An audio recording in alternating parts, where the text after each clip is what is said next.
하나님께서 이 땅에 세우신 기관이 둘이 있죠. 하나는 가정이요, 또 하나는 교회입니다.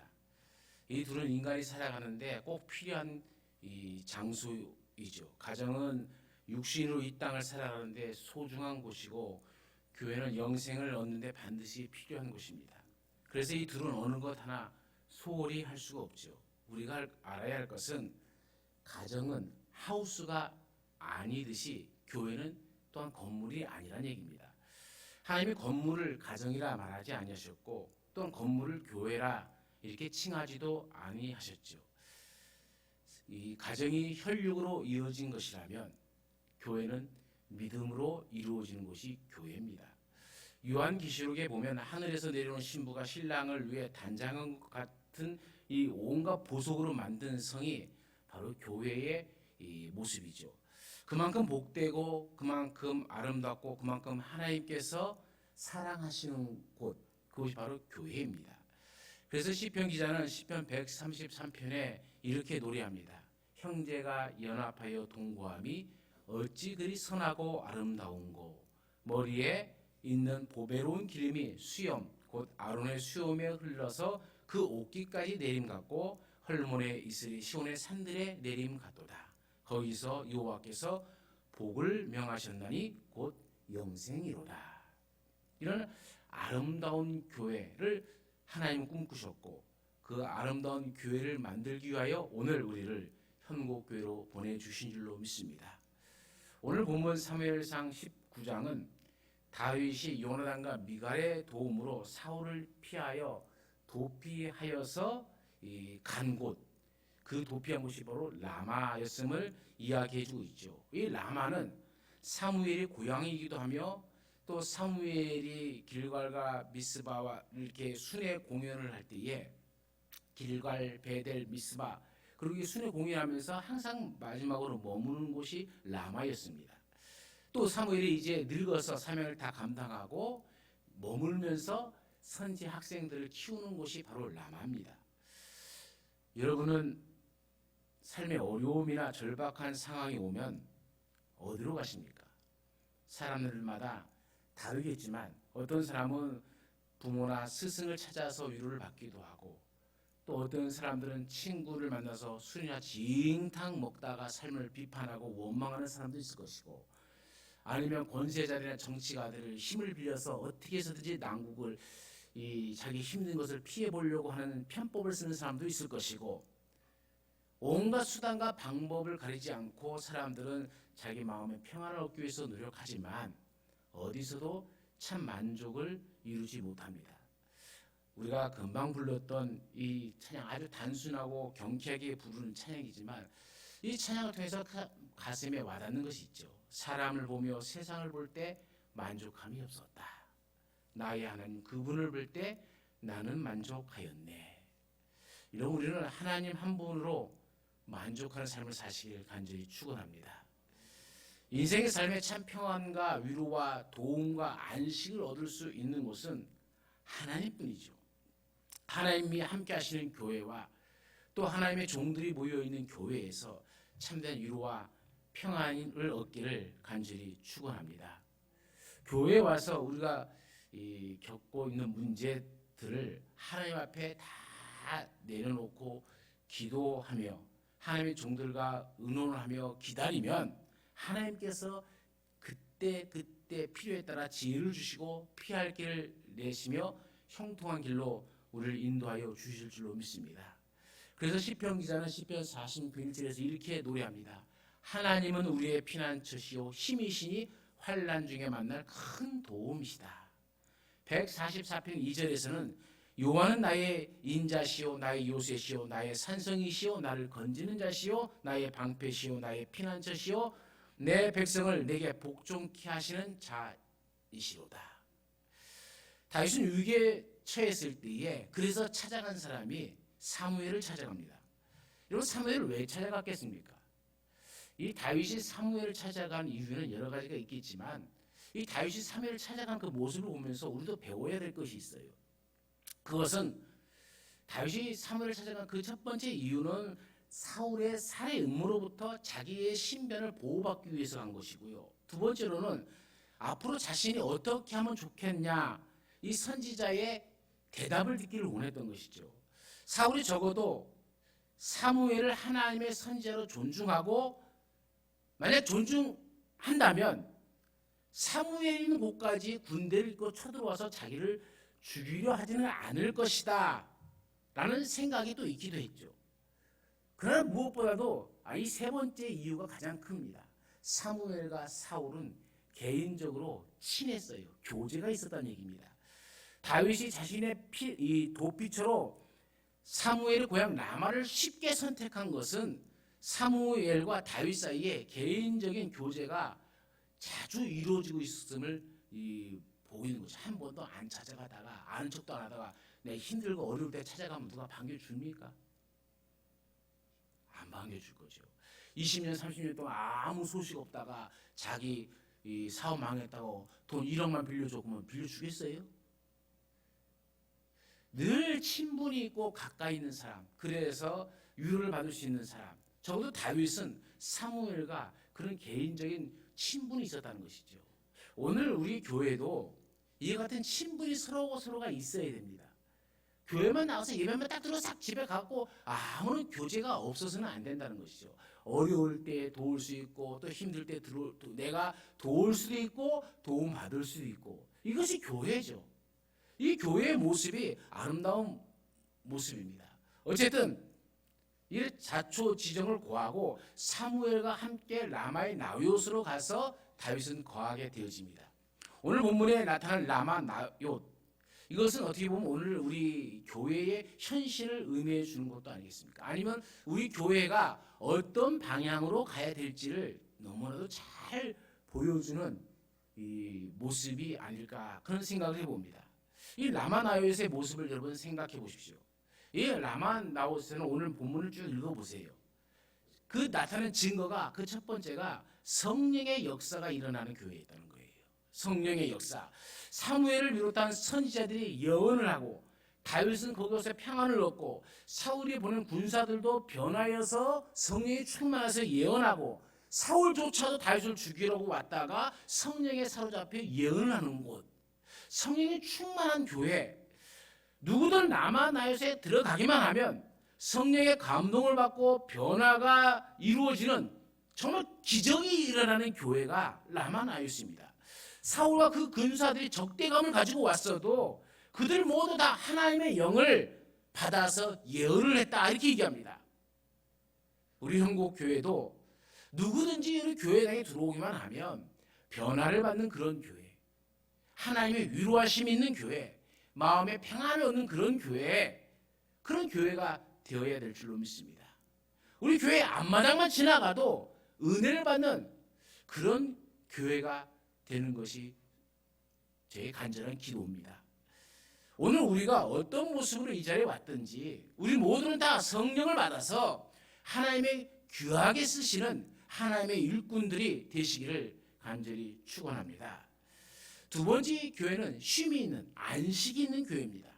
사실 성령 하나님이 함께 하시고 참된 안식이 있는 곳, 이것은 바로 천국의 모습이죠. 교회는 이 천국의 모습이 있어야 되는 것이죠. 쉼이 있는, 안식이 있는, 이것은 안식의 원리는 하나님의 창조 원리입니다. 쉼이 필요 없으신 하나님께서 안식하심으로 우리에게 이 쉼의 법칙을 알려주셨잖아요. 사람은 쉼을 얻어야 더욱 행복할 수가 있습니다. 발전할 수가 있습니다. 성장할 수가 있습니다. 성숙할 수가 있는 거죠. 쉼이라고 하니까 무조건 노는 것이 아닙니다. 안식입니다. 그야말로 하나님 품 안에서 하나님의 뜻 가운데 모든 것을 맡길 수 있는 것이 안식이죠. 다윗이 인생의 가장 힘들 때에 그런 라마나요스를 찾아갔습니다. 그곳에서 참된 안식을 얻고 마음의 평안을 찾았습니다. 예수님은 우리에게 이렇게 말씀하셨죠. 수고하고 무거운 짐진 자들아 다 내게로 오라. 내가 너희를 쉬게 하리라. 우리 한국교회도 세상에 살다가 수고하고 무거운 그 모든 짐들이 어떤 짐들이진 간에 한국교회에 와서 예수님이 주시는 참된 쉼을 얻고 쉼을 얻는 그런 교회가 되어야 될 줄로 믿습니다. 오늘 우리 모두에게 성령께서 함께 하시기를 간절히 축원합니다. 또한 참된 안식이 있기를 간절히 축원합니다. 우리 모두가 참된 인생의 행복을 교회 안에서 다시 찾으시기를 간절히 바랍니다. 그러면 어떻게 이런 교회가 가능할 수 있겠습니까? 그 첫 번째는 기도의 사람이 있을 때 가능합니다. 라마는 에브라임 산지에 있는 지명으로 역사적인 고장입니다. 야곱의 아내 나헬의 무덤이 있는 곳이고 선지자 사무엘의 본거지 고향입니다. 더 중요한 것은 사무엘의 부모 엘가나와 한나가 이곳에 살고 있었습니다. 한나는 기도의 사람이었죠. 아들을 낳지 못한 것 때문에 오랜 세월 동안 눈물을 흘리며 세월을 보냈던 곳이 바로 이 라마입니다. 하나님께서 응답해 주셨지만 이것은 다 기도의 사람을 만들기 위한 하나님의 작은 연단이었습니다. 이런 기도의 사람이 있을 때에 라마 나요스의 기적은 일어나게 되어지는 겁니다. 오늘날 교회도 기도의 밑받침이 중요합니다. 우리가 잘 아는 조용기 목사님도 그 뒤에서 끊임없이 기도해 줬던 유명한 장로님이 계시잖아요. 최자실 목사님이 계셨고 새 에덴교회 소광성 목사님도 지독할 정도로 기도했던 장모님이 계셨고 그 어머니 또는 이 장모님 또는 누군가가 나를 위해서 기도해 주는 곳, 그런 곳이 있어야 교회가 참된 평안을 얻게 되어지는 겁니다. 영국의 설교의 왕자라고 하는 이 스펄전 목사님도 주일날만 되면 또 평일날에도 수백 명의 교인들이 기도실에 와갖고 목회자를 위해서 기도하고 성도들을 위해서 기도하고 교회를 위해서 기도하는 그런 기도처가 있었습니다. 기도하는 사람은 알죠. 기도하는 것과 안 하는 것은 하늘과 땅의 차이라는 걸. 기도 10분 하는 것과 20분 하는 것은 다르고 기도 1시간 하는 것과 2시간 하는 것은 다릅니다. 그것이 어떤 공로라가 아니라 하나님과의 친밀함의 정도를 얘기하는 것이죠. 사무엘 역시 얼마나 많은 기도하는 기도의 사람이었습니까? 사무엘상 12장 23절에는 이렇게 사무엘이 고백하죠. 나는 너희를 위하여 기도하기를 쉬는 죄를 여호와 앞에 결단코 범죄치 아니할 것이다. 죄를 짓지 않겠다고. 기도를 쉬는 것을 사무엘은 죄다라고 봤습니다. 이런 기도하는 사람이 있었으니 기도의 역사가 나타나는 것은 당연한 것이죠. 한나처럼 고통이 있으신 분들도 하나님 앞에 나와오셔서 기도하시면 깨끗이 치료받고 응답받을 줄로 믿습니다. 오늘 본문을 보십시오. 오늘 본문이 라마에는 기도의 사람 바로 이 사무엘이 있었잖아요. 기도하는 선지자의 무리들이 있었습니다. 기도하는 다윗도 여기에 합세합니다. 이들이 모여 기도하니까 다윗을 잡으려 오는 사람들도 모두 다 같이 기도하기 시작합니다. 얼마나 놀라운 일이 벌어집니까? 우리 한국교회가 이런 교회가 되어야 되지 않겠습니까? 기도하십시다. 그래서 하나님이 우리에게 주시는 큰 역사를 이루어 봅시다. 내 명예도 내려놓고 자존심도 내려놓고 기득권도 내려놓고 다른 무엇보다도 기도하는 그런 우리 교회가 되어지길 간절히 축원합니다. 두 번째는 참된 복음이 있었습니다. 참된 진리가 있었죠. 사무엘상 7장 17절에 보면은 라마에 돌아왔다 이렇게 하면서 그 뒤에 이렇게 설명을 합니다. 또 거기에 여호와를 위하여 제단을 쌓았더라. 사무엘은 베델과 길갈과 미스바로 순회하면서 요즘 말로 하면 부흥회를 했죠. 제단을 쌓는 일을 했습니다. 하나님의 말씀을 전했습니다. 그리고 기도했습니다. 이스라엘 전역을 순회하면서 제단을 쌓고 영적 부흥을 주도했는데 이 라마 자기 고향에서 쉼을 얻을 때도 반드시 이곳에 제단을 쌓았다는 거예요. 가만히 보면 하나님이 유대한 사람들은 아브라함도 이삭도 야곱도 그렇고 오늘 사무엘도 그렇고 항상 하나님 앞에 예배하는 자로 제단을 쌓는 모습으로 서 있었죠. 그러면 여러분 보십시다. 이 구약의 제사가 무엇을 의미합니까? 구약의 제사는 곧 예수 그리스도의 십자가의 예표죠. 이처럼 예수 그리스도의 십자가의 복음이 곧 참된 진리 아닙니까? 복음이 있는 곳에 성령의 역사가 일어나기 시작하는 것이죠. 오늘 우리는 어떠합니까? 아직도 율법 아래 있지는 않습니까? 유대인들처럼 온갖 잡스러운 율법을 만들어 놓고 그것을 지키네 안 지키네 싸우고 있지는 않습니까? 교회마다 각 교회 법이 있어요. 그것을 항상 하나님의 법보다 더 우위에 두려고 하는 교회는 망합니다. 죽을 수밖에 없는 거예요. 왜요? 하나님이 다스리는 교회가 아니라 인간이 다스리는 교회로 변질되어 버렸기 때문입니다. 변질되면 썩습니다. 썩으면 냄새가 납니다. 교회는 향기를 내야 되는데 악취를 내는 곳으로 바뀌면은 세상은 교회를 멀리하기 시작하는 겁니다. 우리는 참된 예수 그리스도의 십자가 복음으로 들어와서 참된 용서를 하고 참된 사랑이 넘쳐나는 그런 곳이 되어야 그리스도의 향기를 뿜어내는 하나님이 원하시는 교회가 될 줄로 믿습니다.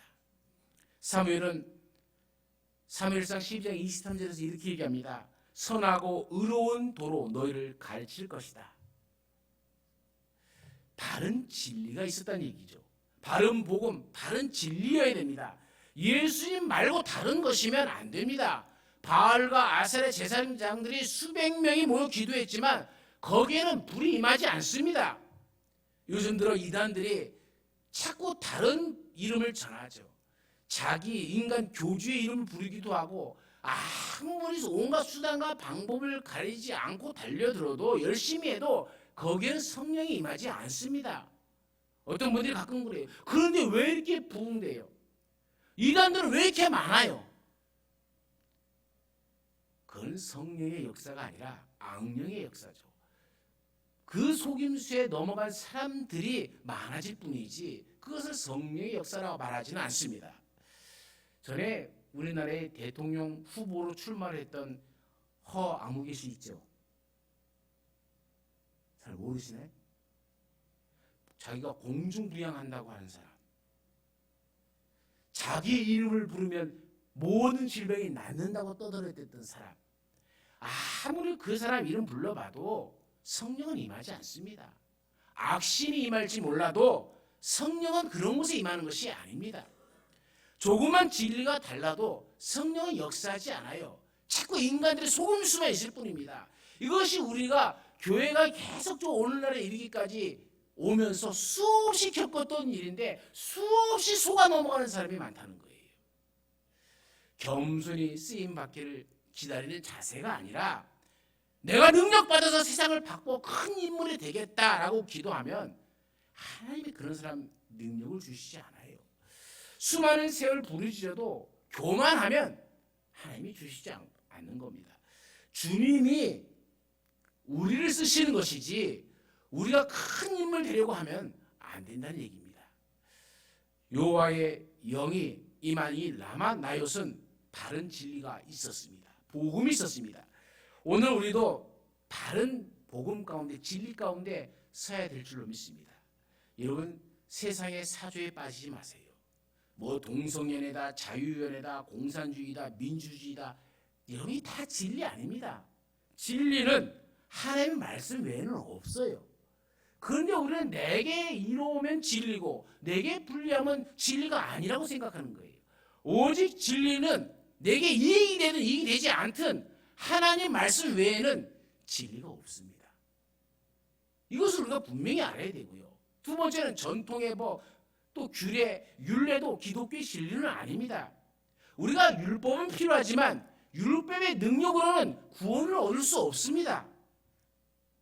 이미 구원 얻은 백성들이 다시 율법으로 돌아가는 어리석은 자들이 되어서는 안 됩니다. 그보다도 더 상위법인 그리스도의 복음과 그 사랑의 법 아래 우리가 있어야 된다는 것이죠. 요한은 그 법이 우리에게 무엇인지를 알려줍니다. 요한일서 3장 10절 이하에 보면은 무릇 의를 행하지 아니하는 자나 또는 그 형제를 사랑하지 아니하는 자는 하나님께 속하지 아니하니라 그래요. 여러분 형제를 사랑하지 아니하는 자는 하나님의 자녀가 아니라는 거예요.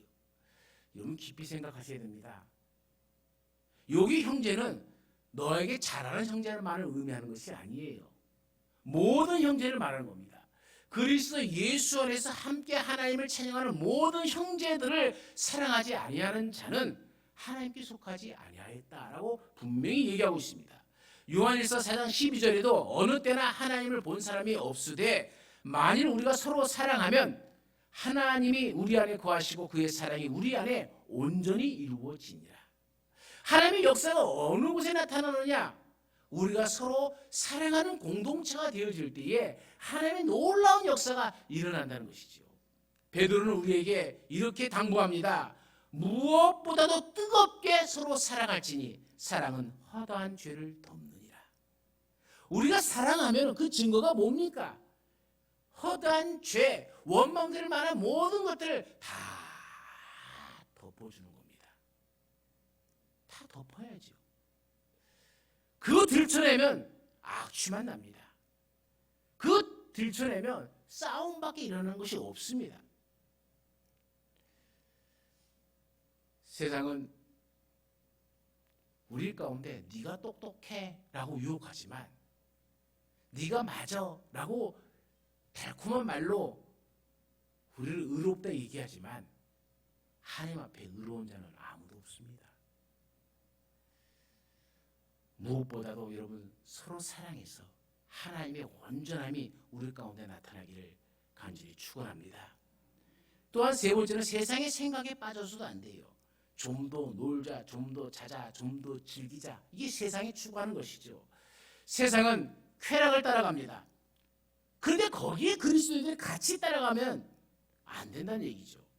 우리는 이러한 생각들에서 나와서 오직 그리스도의 복음 아래 살아가야 되는 하나님의 자녀입니다. 참된 복음은 바로 이 사랑 안에 감추어져 있습니다. 우리가 서로 사랑하면 복음의 아름다운 열매를 맺게 될 줄로 믿습니다. 오늘 우리의 삶이 이 사랑 안에서 아름다운 열매가 맺어지기를 간절히 축원합니다. 마지막 세 번째는 참된 연합이 있는 교회가 되어야 됩니다. 나요디란 이 말의 뜻은 거주지라는 뜻이죠. 선지자들이 거주했다라는 이 거주지를 말하는 겁니다. 쉽게 얘기하면 경주하면 경주는 지명이죠. 그죠? 근데 지명이 아니라 경주, 예를 들어서 임정한 목사가 있는 곳 하면 뭐예요? 내가 거주하는 곳을 말하는 것이죠. 그죠? 그렇지 나요시라는 거주자는 뜻이에요. 그러면 이 거주는 무슨 뜻입니까? 라마, 나요시란 말이 같이 붙어서 라마의 사무엘이 거주하는 곳, 그것이 어디냐는 얘기죠. 이 나요스를 신학자들은 뭐라고 얘기하냐면 선지자들이 거주하는 기숙사다 이렇게 얘기합니다. 요즘 말로 신학교다 이런 거예요. 신앙교육의 현장이라는 얘기입니다. 그래서 다윗은 왕이 되기 전에 여러 가지 환경을 통해서 광야 들빈들에서 양 먹이는 목동으로 또는 왕궁으로 전쟁터로 선지학교로 이렇게 옮겨 다니면서 친히 하나님으로부터 교육을 받습니다. 오늘 우리 삶 속의 현실에서도 여러 가지 환난이나 어려움을 만나거든 원망이나 불평을 하지 말고 범사에 감사하시면서 하나님이 나를 하나님의 왕 같은 제사장 삼기 위해서 이와 같은 어려움, 이와 같은 환난을 허락하셨다. 이렇게 참된 교육으로 받으면 버릴 것이 아무것도 없는 것이죠. 이 라마 나요세는 사무엘 혼자만 있는 것이 아닙니다. 19장 20절에 보면 선지자 무리가 나오잖아요. 라마에 있는 사무엘 선지 학교 생도들입니다. 많은 하나님의 종들이 거기서 훈련받고 흩어져서 이스라엘의 영적 부흥 운동을 담당하게 되었죠. 당시 이스라엘은 종교적 암흑시대였습니다. 제사장들의 무능함, 제사장들이 하나님의 일을 돌보기보다는 오히려 세속적인 것에 관심을 갖고 부자되기에 관심을 가졌고 이스라엘 백성들을 하나님께 마땅히 드려야 될 예물을 드리기보다는 자기 욕심에 끌려서 11조를 도둑질하고 또 어떻게 하면 안 드릴까 잔머리 굴려서 이 제도적인 제사장들이나 이스라엘 백성이나 하나님을 두려워하는 마음이 없이 자기 스스로가 왕이 되어서 모든 것을 판단하고 뭐 하나님 앞에 제물, 제사, 온갖 모든 것들을 자기의 뜻하는 대로 해버린 거예요. 그러니 영적 침체이다. 이렇게 말하는 것이죠. 이렇기 때문에 사무엘이 이 돌아다니면서 순회하면서 참된 제사의 방법을 가르쳐주고 하나님 기뻐하시는 건 무엇인지 가르쳐주고 하는데 사무엘은 혼자로서 이 일을 감당하기 힘든 거예요. 그래서 선지 학교를 세우고 이 선지 학교에서 나온 제자들이 그 온 전국을 돌아다니면서 하나님의 뜻을 선포하기 시작합니다. 제도적 종교인이 아닌 신령한 신앙인들을 하나님께서 쓰시는 것이죠. 그게 바로 선지 학교입니다. 한 사람의 기도도 큰 역사를 이룹니다. 그러나 여러 사람이 연합하면 더 큰 역사를 이룹니다. 우리 주님께서 뭐라고 말씀하십니까? 너희 중에 두 사람이 땅에서 합심하여 무엇이든지 구하면 하늘에 계신 내 아버지께서 저희를 위하여 이루게 하시리라. 기도하는 성도가 많아져야 됩니다. 기도하면서 홀로 잘났다고 기도하면 안 돼요. 그건 교만입니다. 그건 바리새인적 기도입니다. 나 혼자 내 기도만 들으신다는 착각하지 마시고 기도하면서 연합해야 됩니다. 공동의 기도를 나눠야 됩니다. 서로를 위해서 기도해 줘야 됩니다. 기도하는 이유가 혼자 기도하는 것보다 같이 연합해서 기도해야 됩니다. 연합하여 기도하면 큰 기적의 역사가 일어나는 것이죠. 오늘 본문에 보면 사울에게 다윗이 라마 나요스에 있다는 이런 소문이 들어갔습니다. 그래서 사울은 자기를 기름 부어 왕으로 세운 하나님의 종 사무엘 선지자가 함께 있는 줄 알면서도 다윗을 잡아오라고 사자들을 보내서 명합니다. 얼마나 예의 없는 짓입니까?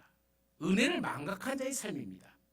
우리는 당연히 하나님의 은혜를 망각해서는 안 되지만 사람의 은혜도 망각해서는 안 됩니다. 자녀가 부모의 은혜를 알아야 되는 것이고 사람이 나를 도와준 사람의 은혜를 알아야 되는 것이죠. 그리고 우리의 삶은 그 은혜를 갚아가는 삶이 되어지고 또 누군가에게 나도 그 은혜를 나눠주는 삶이 되어야 되지 않겠습니까? 사무엘을 통하여 하나님이 자기를 왕으로 기름 부었다면 사울은 당연히 사무엘 앞에서 경솔하게 행동해서는 안 됩니다. 영적인 아버지 앞에서 함부로 행동해서는 안 됩니다. 그 은혜를 배신하면 안 되는 거였습니다.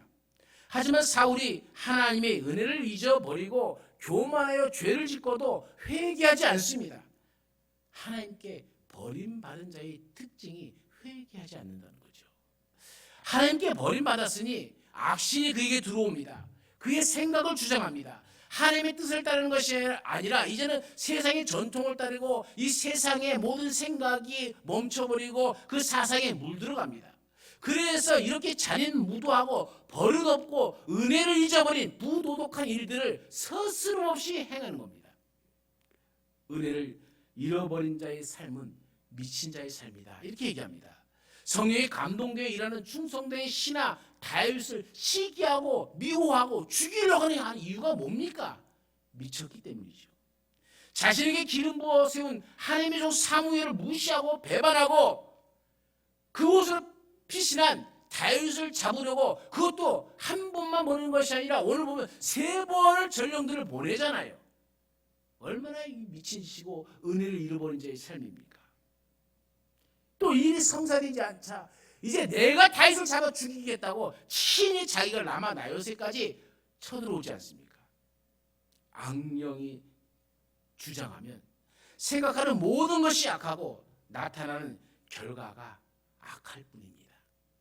사랑하는 성도님들, 혹시 우리의 삶 가운데 교만하여 하나님을 배반하고 거슬린 죄가 또 은혜를 망각하고 사울처럼 누군가에게 버릇없이 행했던 것이 있다면 즉각 회개하십시오.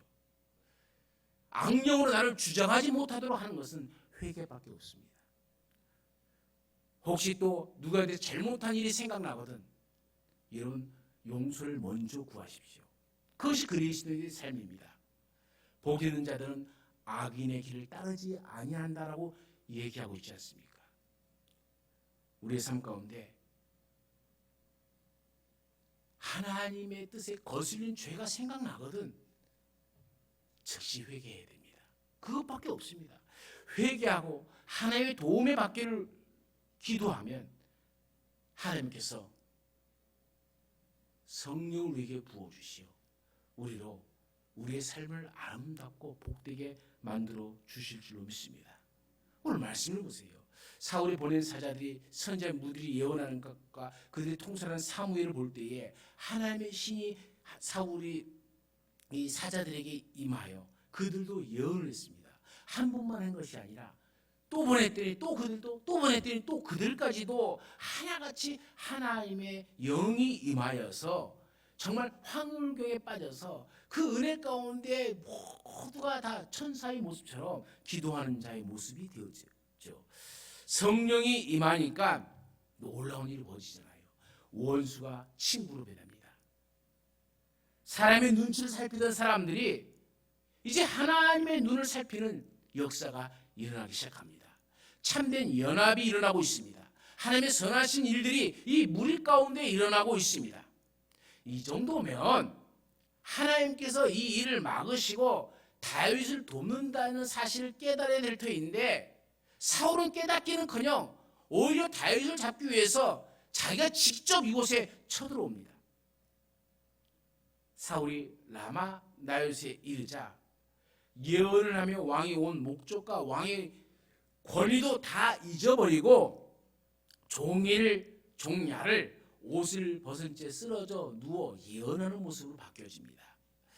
하나님은 하나님의 날개 아래 피하러 온 다윗을 위하여 사무엘이 나이 많아 늙고 힘이 없다고 두려움 없이 쳐들어온 이 사울의 사자들과 사울을 특별한 방법을 동원하여 막으시고 다윗이 피할 수 있도록 도와주십니다.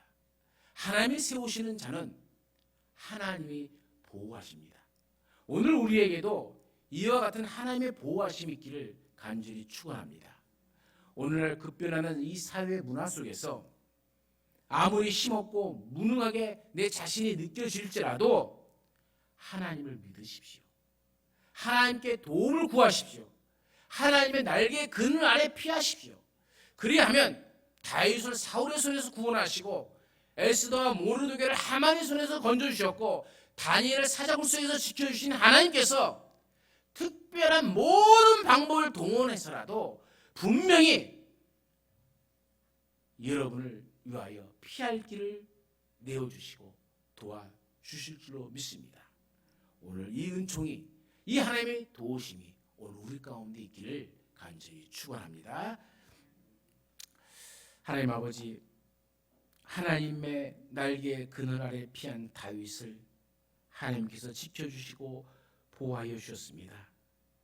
사람의 힘이 아무리 크고 위대할지라도 하나님은 그 모든 위대한 것들을 꺾으시고 하나님의 자녀를 지켜주시고 보호하여 주십니다. 하나님이 이 땅에 세우신 이 교회가 주의 일을 잘 감당할 수 있는 교회가 되어지기를 소망합니다. 성령이 함께하고 참된 안식이 있는 교회가 되게 하옵소서. 그러기 위하여 오늘 우리 각자가 기도하기에 힘쓰며 하나님의 진리의 말씀 가운데 우뚝 서서 하나님의 일을 위하여 연합하며 합력하는 지혜를 얻게 하여 주옵소서. 내가 먼저 변화되어지고 변화된 나를 통하여 내 이웃이 변화되어지고 세상이 변화되어지는 놀라운 역사의 은총이 현국 교회를 통해서 이루어지게 하여 주옵소서. 언제나 함께 하시는 예수님의 이름으로 기도드리옵나이다. 아멘.